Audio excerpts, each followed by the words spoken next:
नमस्कार मित्रों, मैं आपका मित्र अभय राज कंसल स्वागत करता हूं अपने YouTube चैनल पर।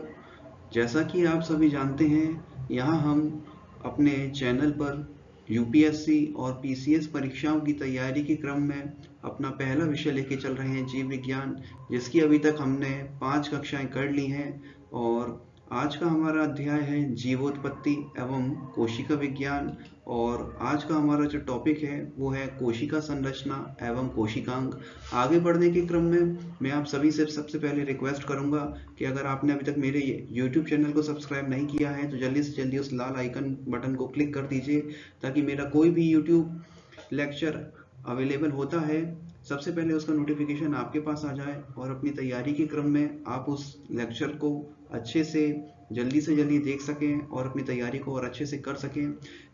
साथ ही साथ मैं बताऊंगा आपको कि अगर आपको कुछ भी मेरे पढ़ाए हुए टॉपिक में कुछ भी अगर कमी लग रही है तो उसको कमेंट करके बताइए। मेरा पढ़ाया हुआ कोई भी टॉपिक अगर समझ में नहीं आ रहा है, कुछ भी अगर डाउट्स हैं तो कमेंट्स करके मेरे को ज़रूर बताइए, ताकि मैं अपने आने वाली क्लासेस में उन डाउट्स को क्लियर कर सकूं। मेरी कक्षाओं के नोट्स भी अवेलेबल रहेंगे आपको। फ्री नोट्स हैं पीडीएफ फॉर्मेट में। नीचे मैंने डिस्क्रिप्शन पे लिंक दे दिया है, आप चाहें तो वहाँ पे जाके मेरे द्वारा तैयार किए गए नोट्स को डाउनलोड कर सकते हैं। ये बिल्कुल फ्री है। और ज़्यादा से ज़्यादा मेरी इस वीडियो को अपने मित्रों के साथ शेयर करिए, ताकि उनको भी मेरे द्वारा पढ़ाई हुई कक्षाओं को लाभ मिल सके। चलते हैं आगे।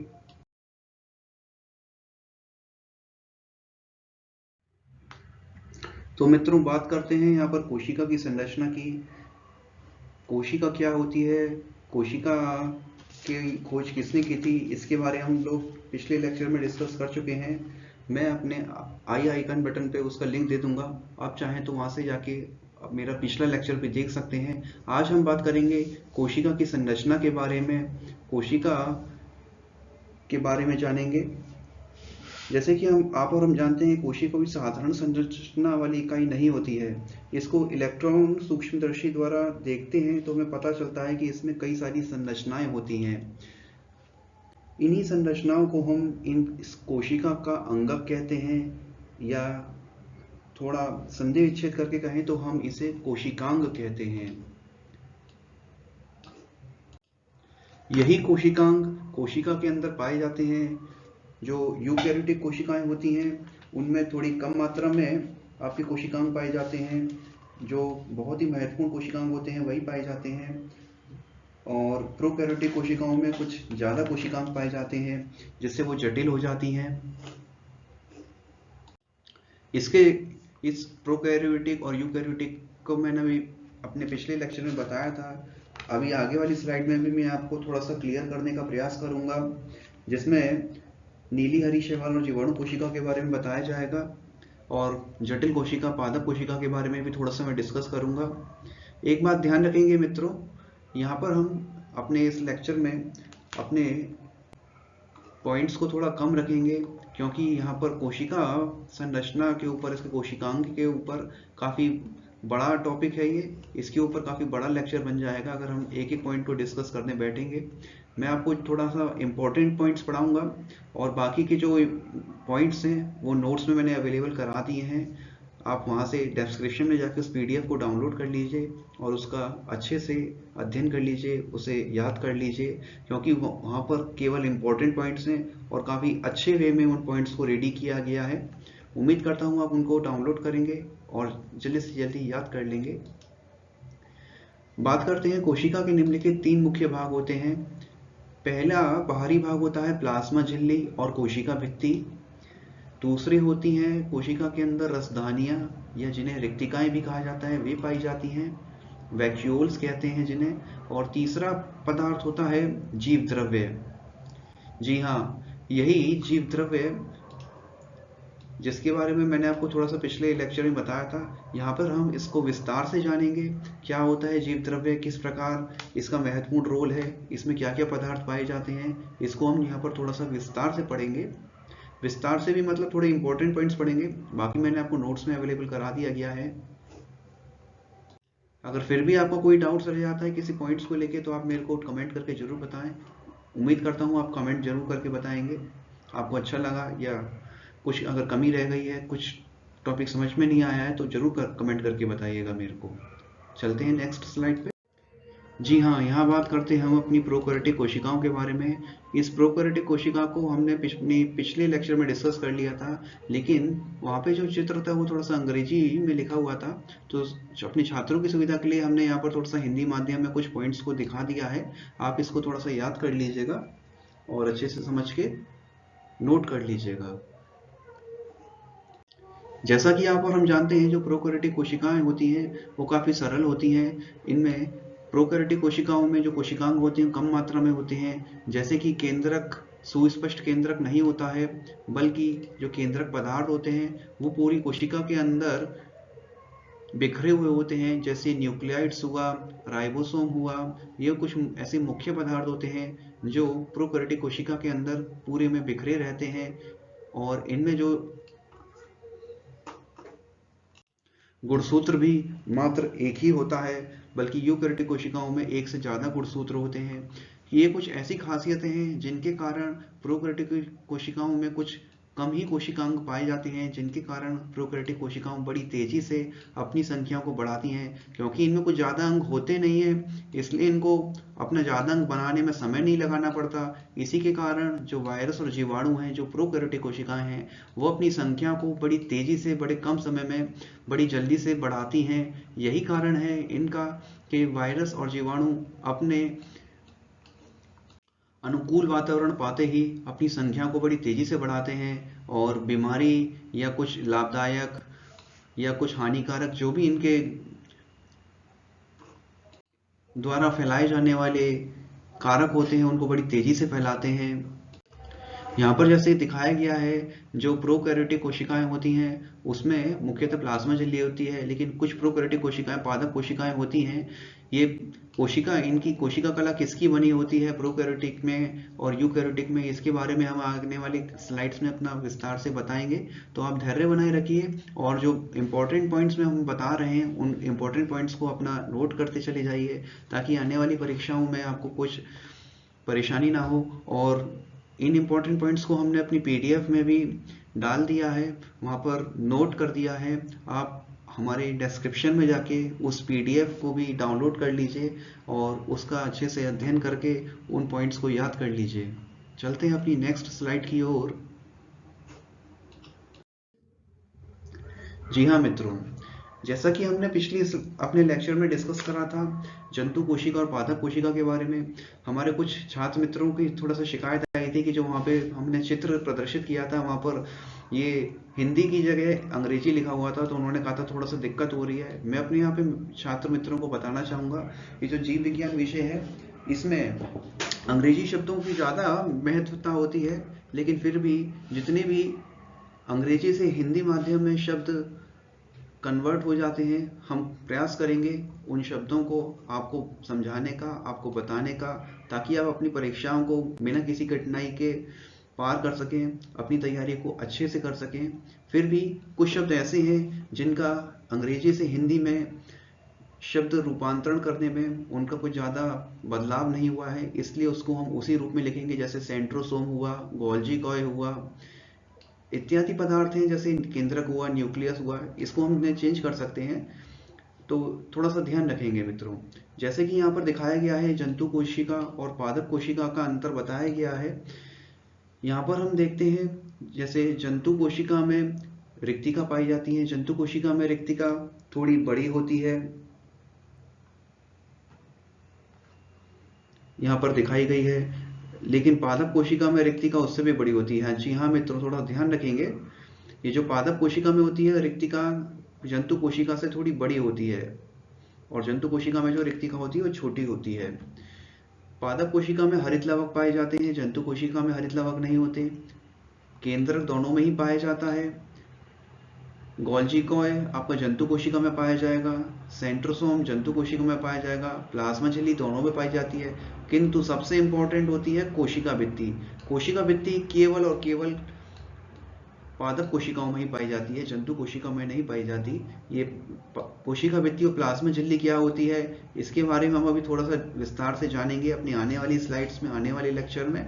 तो धैर्य बनाए रखिए। और जैसे माइटोकॉन्ड्रिया पाया जाता है, माइटोकॉन्ड्रिया क्या होता है, इसका क्या कार्य है, ये हम आने वाली स्लाइड्स में, आने वाले लेक्चर में अपना विस्तार से जानेंगे। तो धैर्य बनाए रखें।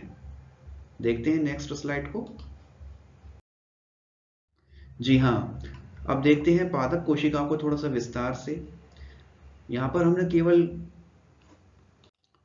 अपने छात्रों को, अपने मित्रों को एक थोड़ा सा ओवरव्यू देने के लिए इस चित्र का इस्तेमाल किया है। तो आप ये मत सोचिएगा कि पादप कोशिका को केवल एक स्लाइड में हमने निपटा दिया। ये क्या क्या पॉइंट्स होते हैं इसके बारे में हम अभी आगे बात करेंगे। यहाँ पर हमने केवल अपना एक जटिल कोशिका का एक चित्र दिखाया है, आप जान सकें कि जटिल कोशिका में क्या क्या पाया जाता है, क्या क्या हम लोग बात करने वाले हैं अपने आने वाले टॉपिक्स के बारे में। जैसे कि यहाँ पे इसमें माइटोकॉन्ड्रिया पाया जाता है, राइबोसोम पाए जाते हैं। जो कणिका में पदार्थ दिख रहा है, ये जो इस तरह की नली टाइप बनी हुई है, इसमें जो बाहर डॉट डॉट बनी हुई है, ये राइबोसोम्स होते हैं। ये पूरा जो होता है ना, ये राइबोसोम नहीं है।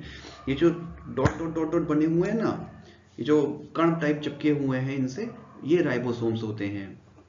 रिक्तिका होती है, पादप कोशिका की जो रिक्तिका होती है वो काफी बड़ी होती है। देखिए कितनी बड़ी यहाँ पे रिक्तिका बनी हुई है। ये जो रिक्तिका की बाहरी इसकी परत होती है, ये टोनोप्लास्ट कहलाती है। यहाँ पे लिखा होगा, जैसे ये लिखा हुआ है, देखिए यहाँ पे टोनोप्लास्ट लिखा हुआ है, ये टोनोप्लास्ट होती है। रिक्तिका के बारे में भी लोग अभी थोड़ा सा विस्तार से पता करेंगे, जानेंगे। ये ईआर क्या होता है, ये ईआर एंडोप्लाज्मिक रेटिकुलम होता है, जिसको हिंदी में अंतःप्रद्रवी जालिका कहते हैं। यहाँ पे काफी बड़ा हो जाता है, इसलिए शॉर्ट में ईआर लिख दिया गया है। सबसे इंपॉर्टेंट पार्ट होता है एक कोशिका का, वो होता है केंद्रक। केंद्रक को हमने दिखाया गया है यहाँ पर, जैसे कि केंद्रक के अंदर भी एक छोटी सी एक केंद्रिका होती है। केंद्रक के अंदर ही क्रोमेटिन धागे पाए जाते हैं, डीएनए पाया जाता है, ये केंद्रक होता है। और जो केंद्रक का बाहरी आवरण होता है उसे कहते हैं केंद्रक कला, ये होती है केंद्रक कला। इसके बारे में हम केंद्रक के बारे में आगे विस्तार से पढ़ेंगे। और क्या रह गया, कोशिका भित्ति, मध्य पटलिका, इन सब के बारे में हम अभी आने वाली स्लाइड्स में विस्तार से जानेंगे, आने वाले लेक्चर्स में जानेंगे। धीरे धीरे मैं आपको इनके इम्पोर्टेंट पॉइंट्स बताऊंगा, इम्पोर्टेंट कार्य बताऊंगा, जिनको याद करके आप अपनी परीक्षाओं में अगर कोई भी प्रश्न जीव विज्ञान से, इस टॉपिक से आता है, तो आप बिना किसी झिझक के, बिना किसी डाउट के उसको हल कर पाएंगे। ये सुविधा केवल आपको मेरे लेक्चर में ही मिलेगी, मेरी क्लासेस में ही मिलेगी। इसलिए मैं आपसे फिर से रिक्वेस्ट करता हूँ, आप जल्दी से जल्दी मेरे यूट्यूब चैनल को सब्सक्राइब कर दीजिए और अपने मित्रों के साथ इस लेक्चर को ज़्यादा से ज़्यादा शेयर करिए, क्योंकि जितना ज़्यादा से ज़्यादा शेयर होगा उतने ज़्यादा से ज़्यादा कमेंट आएंगे, और कमेंट्स के माध्यम से ही मित्रों आपके डाउट्स क्लियर होंगे। मैं जानता हूँ आप हर एक पॉइंट हर एक छात्र नहीं पूछता है। अगर एक एक छात्र भी अगर एक एक पॉइंट मुझसे पूछेगा ना कमेंट करके, तो उन कमेंट्स को देखकर भी आप अपने डाउट्स को क्लियर कर पाएंगे कि हाँ, अगर ये डाउट्स था तो ये इस तरह से क्लियर हो जाएगा, ये तो मैं पूछना भूल ही गया था लेकिन मेरे मित्र ने पूछ लिया तो ये डाउट क्लियर हो गया। जैसे कोशिका द्रव्य होता है, जो कोशिका में बाहर की तरफ ये पदार्थ फैला हुआ होता है ना, लिक्विड टाइप का, ये कोशिका द्रव्य होता है। केंद्रक के अंदर जो होता है वो केंद्रक द्रव्य कहलाता है। उसमें क्या क्या पदार्थ होते हैं इसके बारे में आगे विस्तार से जानेंगे। देखते हैं हमें क्या क्या पॉइंट्स पढ़ने हैं, एक कोशिका के अंदर क्या क्या होते हैं, क्या क्या भाग होते हैं, क्या क्या उसके अंग होते हैं, जानते हैं उनके बारे में। जैसे सबसे बाहरी आवरण होता है जीव कला, कोशिका कला और कोशिका भित्ति। ये कोशिका भित्ति केवल पादप कोशिकाओं में पाई जाती है, और जो प्लाज्मा झिल्ली होती है ये सभी कोशिकाओं में पाई जाती है, चाहे जंतु कोशिका हो, पादप कोशिका हो, यूकैरियोटिक हो, प्रोकैरियोटिक हो, प्लाज्मा झिल्ली सभी में पाई जाएगी। लेकिन ये बनी किस किस की होती है, कोशिका भित्ति, प्लाज्मा भित्ति, प्रोकैरियोटिक, यूकैरियोटिक, इसमें थोड़ा सा अंतर होता है। इसमें इसके बारे में आपको इंपॉर्टेंट पॉइंट्स में बताऊंगा जो परीक्षाओं में पूछे जाते हैं। आपको केवल वही पॉइंट्स याद रखने हैं जो मैं आपको बताऊंगा, बाकी आपको पूरा नहीं पढ़ना है कि आप उसमें आप सोचो आप पीएचडी करने का प्रयास करो। आपको केवल इंपॉर्टेंट पॉइंट्स ही मैं बताऊंगा, आप वही पॉइंट्स याद रखिएगा परीक्षाओं के लिए। दूसरा, इसमें मुख्य पदार्थ होता है, अंग होता है जीव द्रव्य। जीव द्रव्य में भी केंद्रक के अंदर एक द्रव्य होता है, और उसके बारे में हम लोग विस्तार से जानेंगे। दूसरा पदार्थ होता है जीव द्रव्य के अंदर केंद्रक होता है। केंद्रक की एक केंद्रक कला होती है। केंद्रक का जो आवरण होता है ना, उसको केंद्रक कला कहते हैं। केंद्रिका के अंदर जो पदार्थ होते हैं वो होते हैं केंद्रक जाल होता है, जिसमें गुणसूत्र होते हैं, क्रोमोसोम्स होते हैं। एक छोटी सी मैंने दिखाई थी आपको केंद्रक के अंदर आंख की तरह छोटी सी एक, वो उसे केंद्रिका कहा जाता है, ब्लैक ब्लैक जो मैंने दिखाई थी। दूसरा होता है कोशिका द्रव्य। केंद्रक के छोड़ के जो बाकी का मटेरियल होता है, जो द्रव्य पदार्थ होता है, वो कोशिका द्रव्य कहलाता है। इस कोशिका द्रव्य में भी दो पार्ट होते हैं, एक कहलाता है हाइलोप्लाज्म, दूसरा कहलाता है ट्रोफोप्लाज्म। ये क्या होते हैं इसके बारे में आपको मैं अभी विस्तार से बताऊंगा।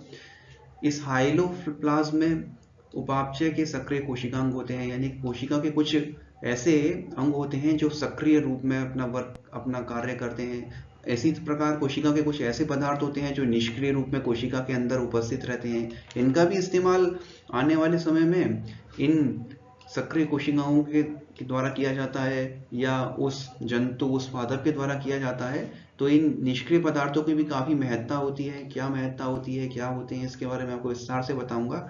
ये जितने भी पदार्थ बताए गए हैं, तारककाय, सिलिया या फ्लैजेला, अंतःद्रव्यीय जालिका, गोल्जी कॉय, lysosome, microbodies, mitochondria, very important, लवक बताया गया है, हरित लवक, वर्णी लवक, राइबोसोम्स। इनके इन पॉइंट्स के बारे में हम अभी विस्तार से पढ़ने जा रहे हैं अपनी आने वाली क्लासेस में। विस्तार से मतलब आपको मैं केवल इंपॉर्टेंट पॉइंट्स बताऊंगा और पीडीएफ्स अवेलेबल करवा दूंगा, जिससे आप अपनी तैयारी में इंपॉर्टेंट पॉइंट्स को ही केवल याद करें, और जो बाकी का समझने का कार्य है वो आप मेरे लेक्चर के माध्यम से करें। दूसरा, इसमें निष्क्रिय पदार्थ होते हैं, जैसे खाद्य पदार्थ होते हैं, स्रावी पदार्थ होते हैं, उत्सर्जनी पदार्थ होते हैं। खाद्य पदार्थ में कार्बोहाइड्रेट हुए, वसा हुए, प्रोटीन हुए। स्रावी पदार्थ में जैसे रंग देने वाले पदार्थ हुए, विकर हुए, मकरंद हुए, हार्मोन्स हुए। हार्मोन्स भी स्रावी पदार्थ में आता है, यहाँ पे लिखा हुआ नहीं है। उत्सर्जनी पदार्थ होते हैं जैसे एल्केलॉइड्स, वाष्पशील सुगंधित तेल, ग्लूकोसाइड्स, गम्स, जो गोंद होता है, लेटेक्स होते हैं, खनिज क्रिस्टल होते हैं, कार्बनिक अम्ल होते हैं, रेजिन्स होते हैं, टेनिन्स होते हैं, जो मुख्यतः पादपों से आपके स्रावित होते रहते हैं, निकलते रहते हैं, उत्सर्जित होते रहते हैं, जो जिनका उद्योगों में काफ़ी महत्व होता है। औद्योगिक दृष्टि से उत्सर्जनीय पदार्थ बहुत महत्वपूर्ण होते हैं, तो इनके बारे में हम थोड़ा सा जानेंगे। तो मित्रों, धैर्य बनाए रखिए और जुड़े रहिए मेरे साथ। अब चलते हैं अपनी दूसरी स्लाइड पे, शुरुआत करते हैं अपने पहले टॉपिक की।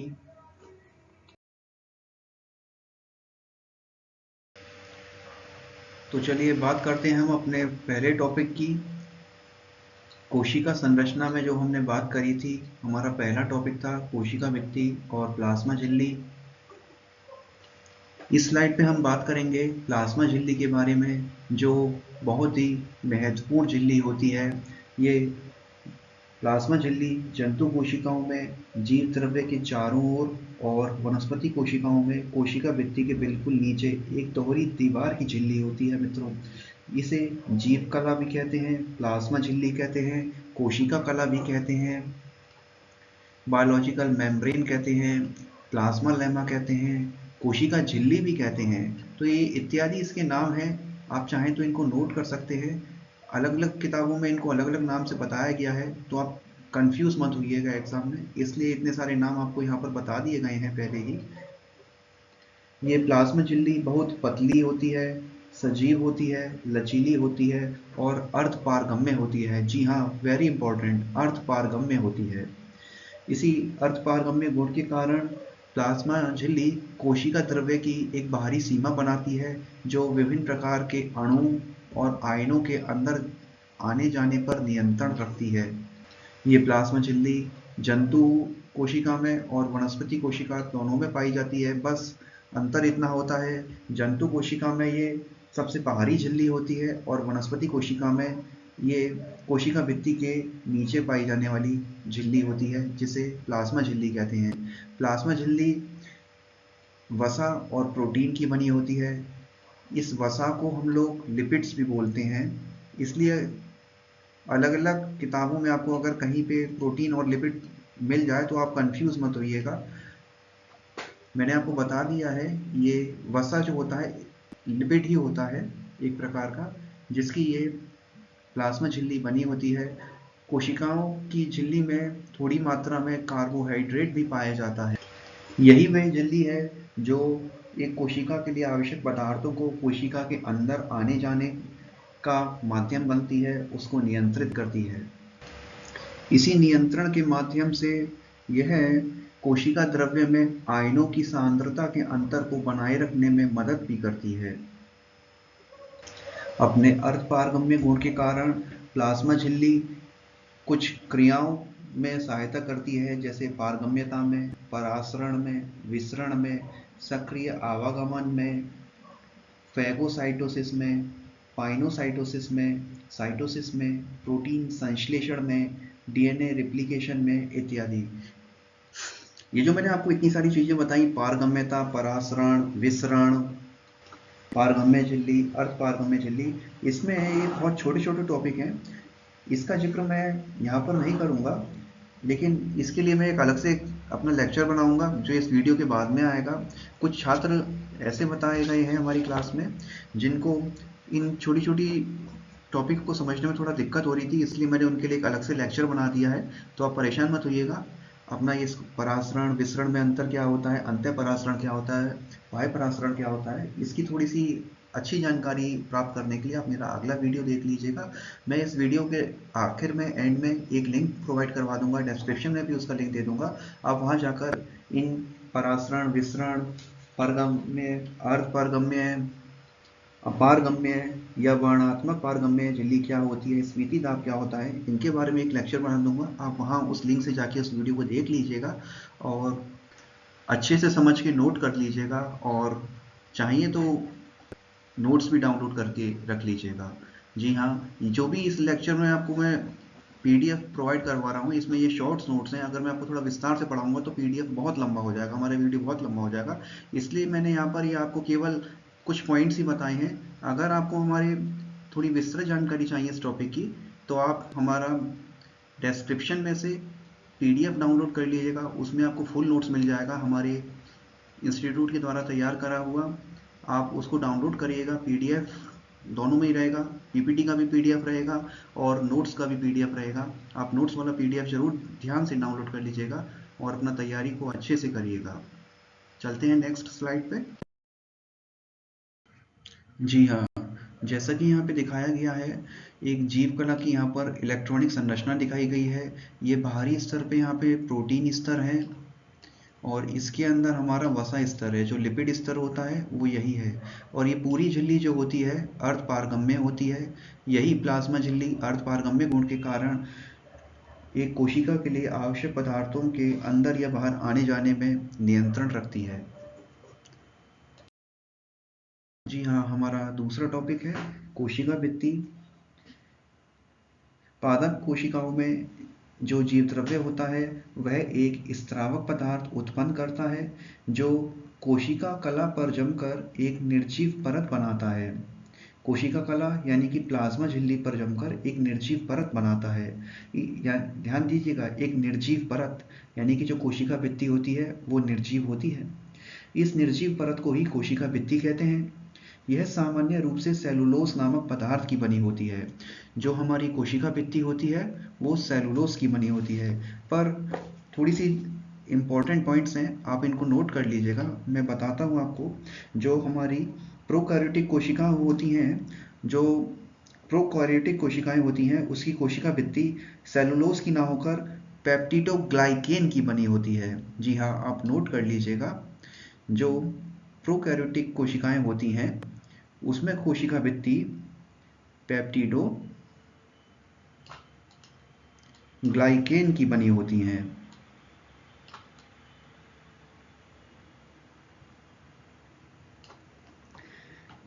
किंतु यूकेरियोटिक कोशिकाओं में कोशिका भित्ति सेलुलोज की ही बनी होती है। यह कोशिका भित्ति पारगम्य होती है।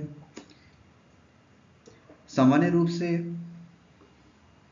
ये कोशिका भित्ति मात्र पादप में ही पाई जाती है, जंतु में इसका अभाव होता है, लेकिन इसके भी कुछ अपवाद हैं, जैसे पैरामीशियम और यूग्लिना।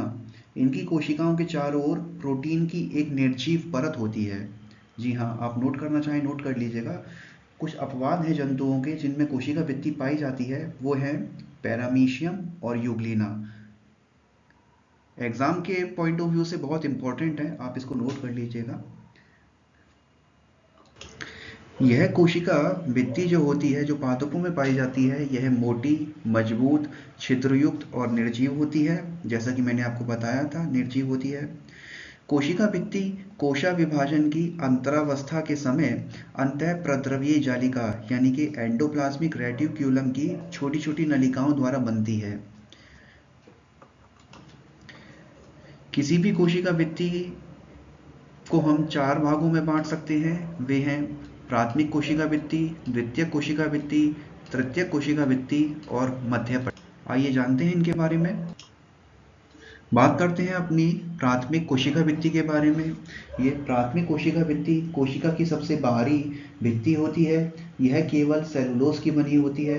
यह कोमल होती है, पतली होती है, लोचदार होती है, पारगम्य होती है और निर्जीव होती है। ध्यातव्य है कि बहुत से कवकों में और यीस्ट में यह काइटिन की बनी होती है। जी हाँ, परीक्षा के पॉइंट ऑफ व्यू से एक और इम्पोर्टेंट पॉइंट मिलता है।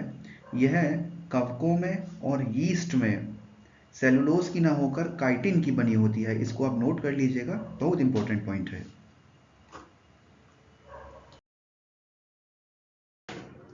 द्वितीयक कोशिका भित्ति प्राथमिक कोशिका भित्ति के ठीक नीचे द्वितीयक कोशिका भित्ति उपस्थित होती है। यह प्राथमिक कोशिका भित्ति से कुछ मोटी होती है। द्वितीयक कोशिका भित्ति सेलुलोज की, पैक्टिन की और लिग्निन आदि पदार्थों के मिश्रण से बनी होती है। यही पदार्थ इस द्वितीयक कोशिका भित्ति को दृढ़ता प्रदान करते हैं। यहाँ पर हमने चित्र के माध्यम से भी आपको एक कोशिका भित्ति की लंब काट और अनुप्रस्थ काट के माध्यम से समझाने का प्रयास किया है। ये हमारी द्वितीयक भित्ति है, ये कोशिका भित्ति है जो बाहर की तरफ है, और इन दोनों के बीच में जो स्पेस बना हुआ है ना, द्वितीय और प्राथमिक भित्ति के बीच में, ये वाला खाली स्थान, ये मध्य पटल होता है। मध्य पटल क्या होता है हम आपको अभी बताएंगे। चलते हैं अपने दूसरे टॉपिक पे, तृतीय कोशिका भित्ति के बारे में जानते हैं। अब बात करते हैं तृतीय कोशिका भित्ति के बारे में, जो कभी कभी कुछ कोशिकाओं में, जैसे अनावृत बीजी पौधों की दारू वाहिनिकाओं में, द्वितीयक कोशिका भित्ति के नीचे एक तृतीयक कोशिका भित्ति पाई जाती है जो जाइलिन की बनी होती है। जी हाँ, नोट करने वाला पॉइंट, इंपॉर्टेंट पॉइंट परीक्षा के पॉइंट ऑफ व्यू से, तृतीय कोशिका भित्ति जाइलिन की बनी होती है। यह तृतीय कोशिका भित्ति अंदर की तरफ अनेक उभार की तरह रचनाओं का निर्माण भी करती है। अब बात करते हैं मध्य पटल की। दो पास की कोशिकाओं की प्राथमिक कोशिका भित्तियों के बीच की एक रचना होती है जिसे मध्य पटल कहते हैं। यह मध्य पटल एक तरह से सीमेंट का कार्य करता है, क्योंकि यह दो कोशिकाओं को जोड़ने का कार्य करता है। यह मध्य पटल की रचना कैल्शियम मैग्नीशियम के पैक्टेट्स के द्वारा होती है। ये कैल्शियम और मैग्नीशियम के पैक्टेट्स विस्कस और जिलेटिन पदार्थ के रूप में रहते हैं। ये मध्य पटल का कार्य कोशिकाओं को जोड़ने का है। इसका और क्या कार्य है जानते हैं। कोशिकाओं की परिपक्व अवस्था में मध्य पटल घुल जाता है, जिससे कोशिकाएं ढीली पड़ जाती हैं। यही कारण होता है कि कच्चे फल कड़े रहते हैं जबकि पके हुए फल मुलायम हो जाते हैं। समझे आप? यानी कि जो मध्य पटल होता है वो फल के पकने पर घुल जाता है, जिसके कारण जो कोशिकाओं की पकड़ होती है, जो उनके बीच का सीमेंट होता है, वो कमज़ोर हो जाता है। कोशिकाएं दूर दूर जाने लगती हैं और फल का पकने के बाद उसका और ज़्यादा पकना शुरू हो जाता है, जिसके बाद फल सड़ जाता है। या कह सकते हैं कि जो कच्चा फल होता है वो धीरे धीरे पकता जाता है और मुलायम होता जाता है। यह सब कार्य इस मध्य पटल के घुलने के द्वारा ही होता है।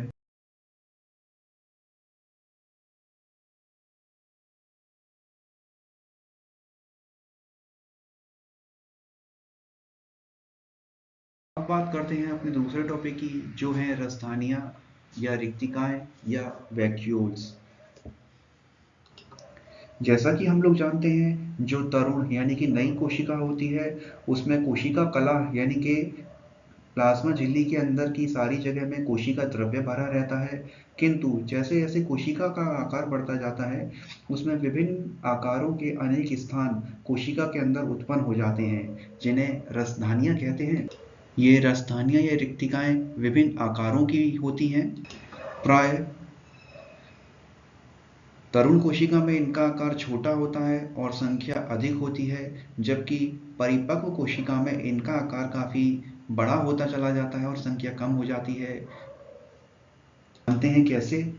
जैसे जैसे कोशिका का आकार बढ़ता जाता है ना, ये छोटी छोटी रसधानियां आपस में मिलती चली जाती हैं, यानी कि जुड़ती चली जाती हैं। इनकी इस जुड़ाव के कारण ही एक बड़ी रसधानी का निर्माण हो जाता है। यही कारण है जो नई कोशिका होती है उसमें रिक्तिकाओं का आकार छोटा होता है, और जो पुरानी कोशिका होती है उसमें रिक्तिका का आकार काफी बड़ा होता है। यही बड़ी रसधानी परिपक्व कोशिका के एक पूर्ण केंद्रीय भाग को घेर लेती है, और कोशिका भित्ति के अंदर की ओर कोशिका द्रव्य केवल पतली तह के रूप में ही रह जाता है। रिक्तिका के चारों ओर कोशिका द्रव्य एक पतली परत या झिल्ली के रूप में पाया जाता है, जिसे टोनोप्लास्ट या रिक्तिका कला कहा जाता है। रिक्तिका कला के अंदर एक तरल पदार्थ भरा रहता है, जिसे रिक्तिका रस कहते हैं। यानी कि जो एक पतली परत या पतली झिल्ली टोनोप्लास्ट होती है, उसके अंदर जो रस भरा होता है वह रिक्तिका रस कहलाता है। इसी रिक्तिका रस में काफी सारे खनिज लवण, कार्बोहाइड्रेट्स, अमीनो अम्ल, प्रोटीन्स, कार्बनिक अम्ल, विभिन्न रंग और अवशिष्ट उत्पाद आदि पाए जाते हैं। अब बात करते हैं रिक्तिकाओं के कार्य की। ये जो रिक्तिकाएं होती हैं, इन रिक्तिकाओं का रिक्तिका रस कोशिका की स्फीति को बनाए रखने में विशेष सहायता करता है। पुष्पों एवं फलों आदि की रिक्तिकाओं में एंथोसाइनिस नामक एक वर्णक पाया जाता है, जो पुष्पों एवं फलों को विभिन्न रंग प्रदान करता है, जैसे कि नीला रंग, बैंगनी रंग, लाल रंग, गुलाबी रंग इत्यादि। इसके अलावा कोशिका रस को कोशिका के विभिन्न विभिन्न भागों में पहुंचाने का कार्य भी यह रसधानियां ही करती हैं। इन रसधानियों में ही भोज्य पदार्थ संचित रहता है। इस प्रकार यह रसधानियां या रिक्तिकाएं एक भंडार गृह की तरह भी कार्य करती हैं। जैसा कि यहाँ पे चित्र में दिखाया गया है, सबसे बाईं तरफ एक छोटी कोशिका है जिसमें काफ़ी छोटी रिक्तिकाएं हैं, और सबसे दाईं तरफ जो कोशिका है काफ़ी बड़ी कोशिका है, परिपक्व कोशिका है, उसमें काफ़ी बड़ी रिक्तिका है, जैसा कि स्पष्ट दिखाई दे रहा है चित्र में। तो रिक्तिका का कार्य कोशिका के लिए बहुत इंपॉर्टेंट होता है। अब चलते हैं अपनी नेक्स्ट स्लाइड पे। अब हम बात करेंगे इम्पोर्टेंट टॉपिक जीव द्रव्य के बारे में। प्रत्येक जीवधारी की प्रत्येक कोशिका का संपूर्ण भाग जीव द्रव्य कहलाता है, यानी कोशिका के अंदर के संपूर्ण पदार्थ को जीव द्रव्य कहा जाता है। जीवों में होने वाली समस्त जैविक क्रियाएं जीव द्रव्य में ही संपन्न होती हैं। जीव द्रव्य की खोज वैज्ञानिक डुजार्डिन ने सन 1835 में की थी, परंतु उस समय इन्होंने जीव द्रव्य शब्द का प्रयोग न करके सारकोट शब्द का प्रयोग किया था। इसके पश्चात सन 1837 में वैज्ञानिक पुरकिंजे ने इसके लिए प्रोटोप्लाज्म शब्द का प्रयोग किया है। जो आज हम जीव द्रव्य को अंग्रेजी में प्रोटोप्लाज्म के नाम से जानते हैं, इसका नामकरण का श्रेय वैज्ञानिक पुरकिंजे को ही जाता है। आगे जीवित कोशिकाओं में जीव द्रव्य के आविष्कार का मुख्य श्रेय वैज्ञानिक ह्यूगो वॉन मोल को दिया जाता है, जिन्होंने सन 1846 में एक पादप कोशिका के जीव द्रव्य का विस्तार से वर्णन किया और उसके महत्व को बताया। वैज्ञानिक थॉमस हक्सले ने 1868 में इस जीव द्रव्य को जीवन का भौतिक आधार कहा है। अब जानते हैं इस जीव द्रव्य के कुछ गुणों के बारे में, भौतिक गुणों के बारे में और रासायनिक गुणों के बारे में।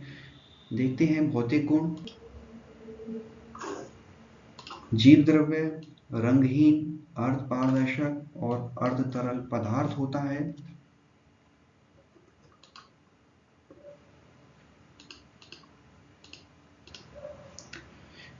इस जीव द्रव्य में 60 से 80% जल होता है, जिसमें काफी सारे अकार्बनिक और कार्बनिक पदार्थ घुले रहते हैं।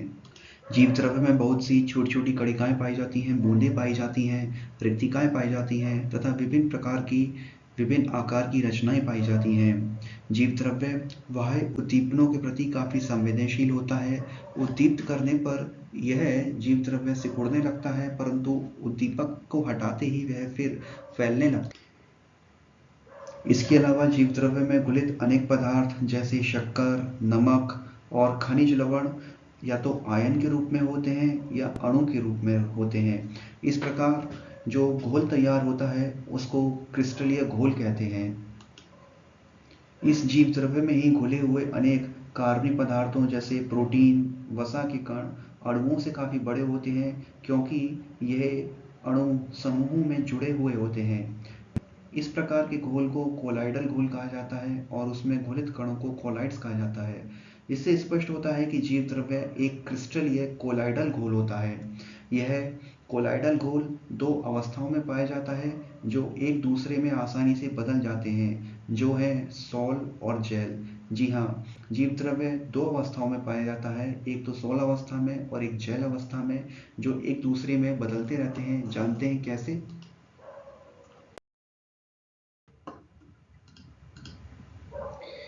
जो सोल अवस्था होती है यह अर्ध तरल अवस्था होती है। इसमें घुले हुए कार्बनिक पदार्थों के अणु काफी दूर दूर बिखरे हुए होते हैं, जैसे कि चित्र में दिखाया गया है। हमारे बाईं तरफ एक जीव द्रव्य की सोल अवस्था है और दाईं तरफ एक जैल अवस्था है। ये जैल जो होता है ये काफी गाढ़ा होता है और अर्ध ठोस प्रकार का होता है, क्योंकि इसमें घुलित कार्बनिक पदार्थों के अणु काफी निकट होते हैं, एक दूसरे से काफी घनिष्ठता से चिपके हुए होते हैं, जिसके कारण जो जैल अवस्था होती है एक अर्ध ठोस की भांति व्यवहार करती है। ये जो हमारी सोल अवस्था होती है इसके अंदर जो कण होते हैं ये एक दूसरे से टकराकर इधर उधर गति करते रहते हैं। इन कणों की इस गति को हम ब्राउनी गति कहते हैं। जी हाँ, वेरी इंपॉर्टेंट पॉइंट। कणों की यह गति क्या कहलाती है? ब्राउनी गति कहलाती है। परीक्षा में पूछे जाने वाला पॉइंट है, इसको आप अच्छे से नोट कर लीजिएगा। यही वो ब्राउनी गति है जिसके कारण जीव द्रव्य में जो घुलित कण या घुलित अणु होते हैं वो तल पर बैठे नहीं पाते हैं, यानी कि इन कणों की गति इधर उधर होती रहती है।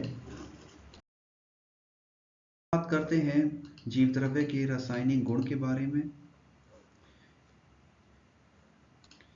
रासायनिक आधार पर जीव द्रव्य एक काफी जटिल मिश्रण होता है जिसमें लगभग 30 तत्व पाए जाते हैं। इसमें ऑक्सीजन, कार्बन, हाइड्रोजन, नाइट्रोजन मुख्यतः होती हैं, जो क्रमशः 62%, कार्बन 20%, हाइड्रोजन 10% और नाइट्रोजन 8% के अनुपात में पाई जाती हैं।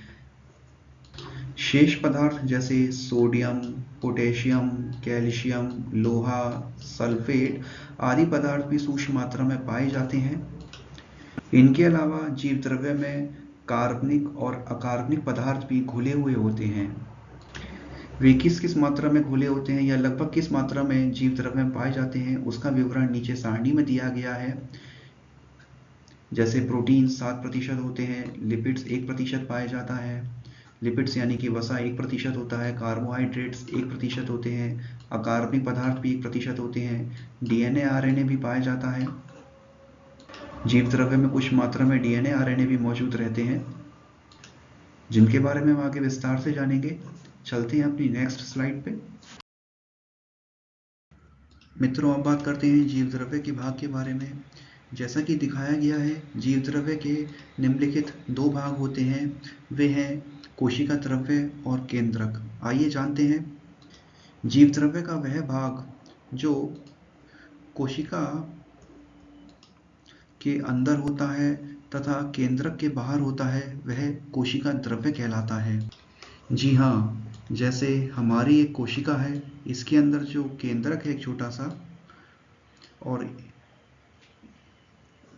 तो हमारा जो जीव द्रव्य होगा वो इस केंद्रक के बाहर और कोशिका के अंदर का जो भी मटेरियल यहाँ पे मौजूद होगा, जो भी पदार्थ मौजूद होगा, वह कोशिका द्रव्य कहलाएगा। इस कोशिका द्रव्य को 3 भागों में बांटा जाता है। पहला है एक्टोप्लास्ट। यह एक्टोप्लास्ट कोशिका द्रव्य का सबसे बाहरी भाग होता है। ये जो कोशिका द्रव्य है ना, इसका ये जो सबसे बाहरी आवरण है, इसको हम टोनोप्लास्ट कहते हैं। यह टोनोप्लास्ट कोशिका भित्ति के संपर्क में होता है। जो कोशिका भित्ति एक बाहर होती है, एक आवरण होता है ना पादप कोशिकाओं में, ये उसके संपर्क में रहता है। यह एक महीन झिल्ली के रूप में होता है। इसको जीव द्रव्य कला कहते हैं, प्लाज्मा कला कहते हैं, प्लाज्मा लैमा कहते हैं, अथवा एक्टोप्लास्ट कहते हैं। एक वैज्ञानिक हुए हैं कॉलिकर, जिन्होंने सन 1862 में सबसे पहले इस संपूर्ण कोशिका द्रव्य का विस्तार से वर्णन किया है। उन्होंने ही बताया है कि कोशिका द्रव्य में लगभग 80 से 90% पानी होता है। इसमें विभिन्न प्रकार के कार्बोहाइड्रेट्स, वसाएं और प्रोटीन्स पाई जाती हैं। जैसे जैसे कोशिका की वृद्धि होती जाती है, जैसा कि मैंने आपको बताया था, जैसे जैसे कोशिका की वृद्धि होती है, इसके अंदर की कई छोटी छोटी रिक्तिकाएं जो बनी होती हैं, वो परिपक्व कोशिका के अंदर आपस में मिलकर एक बड़ी रिक्तिका का रूप धारण कर लेती हैं। इसके चारों ओर कोशिका द्रव्य का एक महीन स्तर भी बन जाता है, जिसे हम रिक्तिका झिल्ली कहते हैं या टोनोप्लास्ट कहते हैं। जी हाँ, ये जो टोनोप्लास्ट है, ये और कुछ नहीं, रिक्तिका या रसधानी के चारों ओर की एक पतली झिल्ली होती है। इसी को हम रिक्तिका झिल्ली या टोनोप्लास्ट कहते हैं। ये जो रिक्तिका झिल्ली या टोनोप्लास्ट होती है, यह संरचना में इस प्लाज्मा झिल्ली के समान ही होती है। और आप लोग जानते ही हैं, जैसा मैंने आपको बताया था, जो प्लाज्मा झिल्ली होती है वो किसकी बनी होती है? लिपिड्स और प्रोटीन की। इसी प्लाज्मा झिल्ली की संरचना के जैसे ही इस टोनोप्लास्ट की संरचना होती है, रिक्तिका झिल्ली की संरचना होती है। और तीसरा हमारा भाग होता है मेसोप्लाज्म। ये वो भाग होता है जिसमें हमारा कोशिका के सभी कोशिकांग और निष्क्रिय पदार्थ पड़े रहते हैं। यानी जो एक्टोप्लास्ट बाहरी आवरण होता है और टोनोप्लास्ट जो रिक्तिका झिल्ली के होती है, उसके बीच में जो भी पदार्थ होता है ना हमारा, जैसे ये एक कोशिका है और हमारी ये एक रसधानी है। तो ये वाली बाहरी झिल्ली तो हो गई हमारी एक्टोप्लास्ट और रसधानी की झिल्ली हो गई हमारी टोनोप्लास्ट। अब इसके बाद ये भी जो भी मटेरियल बचा है ना, यहाँ पर जो भी मटेरियल यहाँ पे बचा है, इसको हम कहते हैं मीसोप्लाज्म। इसी मीसोप्लाज्म में कोशिका के सभी कोशिकांग और निष्क्रिय पदार्थ पड़े रहते हैं। तो मित्रों, ये तो बात हुई हमारी कोशिका संरचना की, एक मोटी मोटे तौर पर जीव द्रव्य की हमारी बात हुई। चलते हैं अपनी नेक्स्ट स्लाइड पे। जी हाँ, यहाँ पर हमारा, जैसे हम देख सकते हैं, यहाँ पे हमारा जीव द्रव्य के पार्ट्स बताए गए हैं, जो मुख्यतः होती हैं कोशिका द्रव्य और केंद्रक। इस केंद्रक के बारे में हम अभी विस्तार से आने वाली क्लासेस में पढ़ेंगे। आप थोड़ा सा बस धैर्य बनाए रखिएगा। इसके बारे में हम अच्छे से विस्तार से जानेंगे। काफ़ी इंपॉर्टेंट टॉपिक होता है केंद्रक। जैसे हमने अभी पढ़ चुके हैं, हम कोशिका द्रव्य में एक्टोप्लास्ट के बारे में मैंने आपको समझा दिया, टोनोप्लास्ट के बारे में बताया, मीसोप्लास्ट के बारे में बताया। लेकिन अभी मीसोप्लास्ट में अभी ये कोशिकांग बचे हुए हैं, सजीव कोशिकांग हैं, निर्जीव कोशिकांग हैं। इनके बारे में हम अभी विस्तार से अपनी आने वाली कक्षाओं में पढ़ेंगे। ज़्यादा विस्तार से नहीं पढ़ेंगे, मतलब मैं आपको अपनी क्लासेस में थोड़ा सा संक्षेप में ही बताऊंगा, क्योंकि अगर मैं आपको एक एक पॉइंट अगर यहाँ पे बताने लगूंगा ना एक एक करके, तो क्लास काफ़ी लंबी हो जाएगी और समय भी इतना चला जाएगा। तो मेरी कोशिश यही होगी मैं आपको इम्पोर्टेंट पॉइंट्स बताऊं और बाकी आपको नोट्स प्रोवाइड करवा दूं पीडीएफ फॉर्म में। एक तो वहाँ पर 2 पीडीएफ रहेंगे, एक तो होगा हमारा पीपीटी का, डिस्क्रिप्शन में आपको लिंक मिल जाएगा, पीपीटी का आप वहाँ से नोट्स ले सकते हैं, और दूसरा होगा एक नोट्स वाला सेक्शन। ये 2 हमारी पीडीएफ में आपको प्रोवाइड करवाऊंगा। आप दोनों को डाउनलोड करके अच्छे से नोट्स रेडी कर लीजिएगा और अपनी परीक्षाओं की तैयारी करिएगा। क्योंकि ये टॉपिक थोड़ा सा काफ़ी लेंथी है, तो मैं इसको थोड़ा शॉर्ट करके ही पढ़ाऊंगा, थोड़ा जल्दी जल्दी पढ़ाऊंगा, और आपको कुछ इंपॉर्टेंट पॉइंट्स भी बताऊंगा साथ में। जैसे कि मैंने आपको आज इंपॉर्टेंट पॉइंट बताए थे, आपने नोट भी करे होंगे, मेरे को विश्वास है। जैसे मैंने आपको बताया था, जो कवक और यीस्ट होते हैं, इनकी जो प्राथमिक भित्ति होती है काइटिन की बनी होती है। जो प्रोकैरियोटिक कोशिकाएं होती हैं उनकी कोशिका भित्ति पेप्टिडोग्लाइकेन की बनी होती हैं, और जो यूकैरियोटिक कोशिकाएं होती हैं उनकी कोशिका भित्ति सेलुलोज की बनी होती है। ये काफ़ी इंपॉर्टेंट पॉइंट्स मैंने आपको अभी बताए हैं, उम्मीद है आपने इनको नोट कर लिया होगा।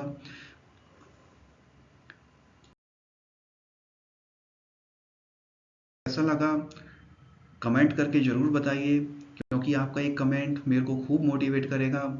आपको अगर कुछ भी टॉपिक समझ नहीं आया है, कुछ भी पॉइंट समझ नहीं आया है, आप मेरे को कमेंट करके ज़रूर बताएं। और मेरी क्लासेस में आपको क्या क्या और इम्प्रूवमेंट चाहिए आप कमेंट करके ज़रूर बताएं। आपके कमेंट का मैं बहुत बेसब्री से इंतज़ार करूँगा, क्योंकि मेरे को भी पता चले कितने विद्यार्थी हमारा लेक्चर को अच्छे से पढ़ रहे हैं, समझ रहे हैं। और अगर पसंद आ रहा है तो मेरी इस वीडियो को ज़्यादा से ज़्यादा शेयर करिए, लाइक करिए और सब्सक्राइब का बटन मत दबाइए। धन्यवाद।